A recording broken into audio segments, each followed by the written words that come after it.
एक राजा ने आज अपने सैनिकों से कहा, ठंड ज्यादा पड़ रही है, बहुत तेज ठंड है, एक काम करो, आज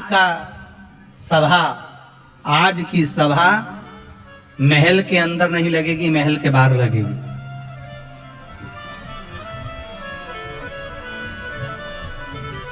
आज इस सभा को हम महल के अंदर नहीं लगाएंगे,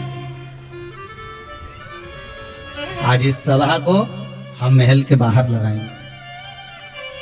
अब बाहर सभा लगी, महल के बाहर,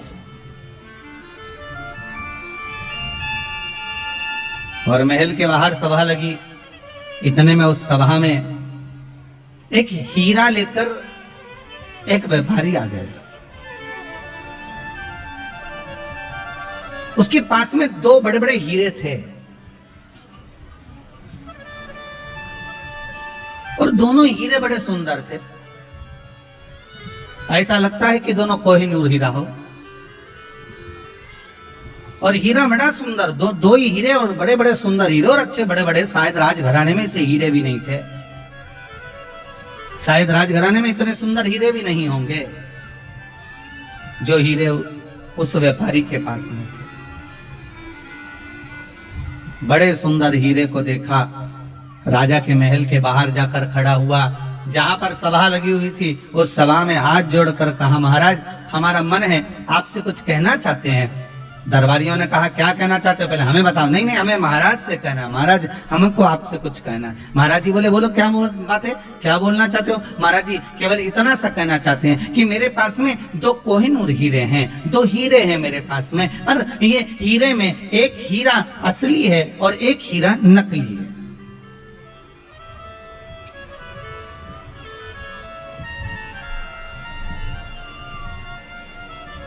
मेरे दो हीरों में एक हीरा असली है और एक हीरा नकली है। महाराज इतना सा चाहता हूं, यदि आपने या आपकी सभा में जितने मंत्री बैठे हुए हैं, जितने विद्वान से विद्वान बैठे हुए हैं, जितने ज्ञानी से ज्ञानी बैठे हुए हैं, अब राजा की सभा में कौन नहीं होता, विद्वान से विद्वान, ब्राह्मण भी होते, पंडित भी होते, साधुजन भी होते, संतजन भी होते, मंत्री भी होते, संतरी भी होते, जो सारे जितने बैठे हुए हैं, जितने सैनिक, जितने मंत्री, जितने सभासद, जितने बैठे हुए हैं, जितने जोहरी बैठे हुए हैं,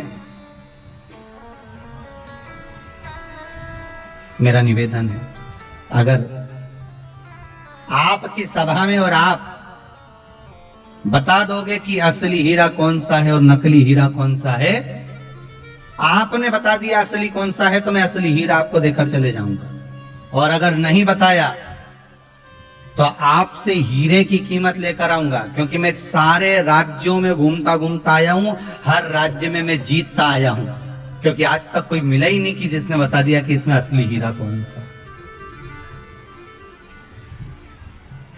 जितने का हीरा है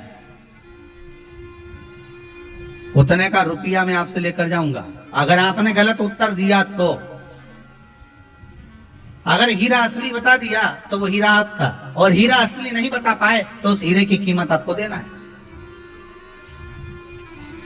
वो हीरे की कीमत आपको देना पड़ेगी। राजा ने कहा, बड़े बुरे फंसे, अगर हीरा मालूम पड़ गया तो ठीक है कि मिल जाएगा, और अपने राज्य में इतना सुंदर हीरा है भी नहीं, और इतना बढ़िया हीरा अपने को प्राप्त हो जाएगा। पर दिक्कत इस बात की है, अगर हीरा नहीं पहचान में आया तो बताओ 5-10 करोड़ रुपए तो वैसे देना पड़ेगा, और ना जाने कितने ले जाए इसका क्या भरोसा, क्योंकि 10 करोड़ से कम का हीरा तो दिख नहीं गया। अब इतना हीरे का पेमेंट तो देना ही पड़ेगा।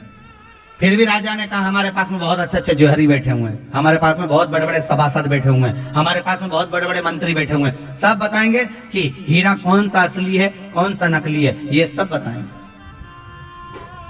राजा ने सबको कहा, जाओ देखो जरा, जाते जाओ। अब कुछ तो उठ के जाने लगे, पर कुछ के मन में आया, अगर हमने बता दिया और ये नकली निकला तो राजा हमारा माथा खा जाएगा, हम तो उठे ही नहीं तो अच्छा है। अब आधे उठ नहीं रहे, कोई जा रहा है, कोई आ रहा है, कोई नहीं जा रहा, कोई नहीं आ रहा, आधे जा रहे, आधे आ रहे, उठते ही सब हार गए, कोई उठने को तैयार नहीं हुआ, कुछ लोग गए तो उत्तर दे नहीं पाए। आखिरी में एक अंधा व्यक्ति बाहर खड़ा हुआ था, कोई अंधा बाबा बाहर खड़ा हुआ था। उस अंधे बाबा ने अंदर सूचना पहुंचाई कि मेरे को आवाज सुनाई दिए कि कोई 2 हीरे लेकर आया है और वो हीरे पूछ रहा है इसमें असली कौन सा नकली कौन सा। तो अंधा बाबा बोला मुझे अंदर ले चलो, मैं बता सकता हूँ कि असली हीरा कौन सा है और नकली हीरा कौन सा है। सैनिक लोग हंसने लगे, बताओ एक तो आंख से अंधा, हीरे को तो देख नहीं सकता और असली और नकली बताएगा कैसे ये? एक तो आंख से अंधा है और असली और नकली हीरा ये बताएगा कैसे? फिर भी अंदर ले गए सैनिकों ने, जाकर कहा महाराज दरवाजे पर एक अंधा बाबा आया है, अंधा बाबा कह रहा है कि हीरा मैं बताऊंगा। राजा ने कहा लेके आओ उसको, अंदर लेके आओ। राजा ने कहा महाराज आपको मालूम है आप आंख से अंधे हो? बाबा बोला हाँ महाराज जी मेरे को मालूम, मेरी आंखें नहीं है, बचपन से मेरी आंख गई हुई है। अच्छा तो आप कैसे बता सकते हो कि हीरा असली है कि नकली? अंधे बाबा बोले ये तो हीरा देख के बताऊंगा। तो आंख तो है ही नहीं, देखोगे क्या? नहीं मुझे बताना है बस आप मुझे। अब राजा ने मन में सोचा एक ने भी तो नहीं बताया, अब जो होगा देखा जाएगा, इस अंधे पर विश्वास करो। और अंधे पर विश्वास करा, अंधे को ले जाकर हीरे के पास खड़ा करा, हीरे के पास खड़ा करा। हीरे को देखकर अंधे ने बता दिया कि ये हीरा असली है और ये हीरा नकली है, पहचान कर बता दिया। अंधे ने कह दिया ये हीरा असली है, ये हीरा नकली है। जैसे अंधे ने कहा, जो जोहरी था जो हीरा लेकर आया था व्यापारी, उसने कह दिया बिल्कुल सही बोला ये अंधा, ये अंधा बाबा बिल्कुल सही बोला है, ये हीरा असली है। राजा ने अपने नगर में डोंडी पिटवा दी, बहुत जोरदार आनंद में ये हीरा में प्राप्त हो गया, बिना पैसे के बिना शुल्क के। सारा तैयारी होने लगी, नगर में डोंडियां पिटने लगी, दरवाजे पर द्वार पर घी के दिए जलने लगे, पूरे नगर में आनंद हो गया। करोड़ों रुपए का हीरा आज फ्री में मिल गया इस अंधे के चक्कर में, इस अंधे बाबा के चक्कर में। पर राजा के हृदय में खलबली मची रही कि अंधा जब अच्छे अच्छे व्यापारी नहीं पहचान पाए, जोहरी नहीं पहचान पाए, सैनिक नहीं पहचान पाए, सभासद नहीं पहचान पाए, तो ये अंधे ने कैसे पहचान लिया? तो राजा उस अंधे के पास गया, अंधे से जाकर पूछा बाबा ये तो बताओ कि तुम पहचाने कैसे, तुम्हारी तो आंखें नहीं थी। इतने में वो अंधा बाबा बोला महाराज बात इतनी सी है, धूप बहुत तेज पड़ रही है, उस धूप में मैंने दोनों को हाथ लगा कर देखा, जो धूप में गर्म हो गया था वो कांच का टुकड़ा था, जो ठंडा था धूप में वो हीरा था।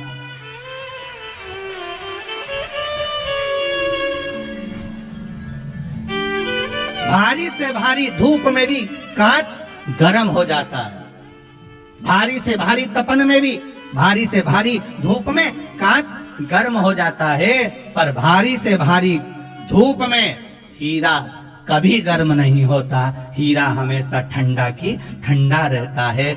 शिव महापुराण की कथा यही कहती है कि दुनिया में कितना भी दुख आए, कितनी भी तेज गर्मी पड़े, दुख की, गर्मी काई की, दुख की, धूप काई की, दुख की, तकलीफ कितनी भी आए, दुख कितना भी आए, तकलीफ कितनी भी रहे, कष्ट कितना भी आए, रोग कितना भी बढ़ जाए, बीमारी कितनी भी आए, पर शिव महापुराण की कथा कहती है कि तुम्हारे चेहरे पर क्रोध नहीं आना चाहिए। समझ जाना कि तुम कांच के हो। अगर तुम्हारा चेहरा ठंडक है, तुम्हारे मुख पर राम नाम, कृष्ण नाम, शिव नाम समाया है, तुम्हारे भीतर भगवान अगर समाया है, तो तुम्हारे चेहरे की रौनक नहीं करना चाहिए। समझ लेना कि तुम असली हीरे हो।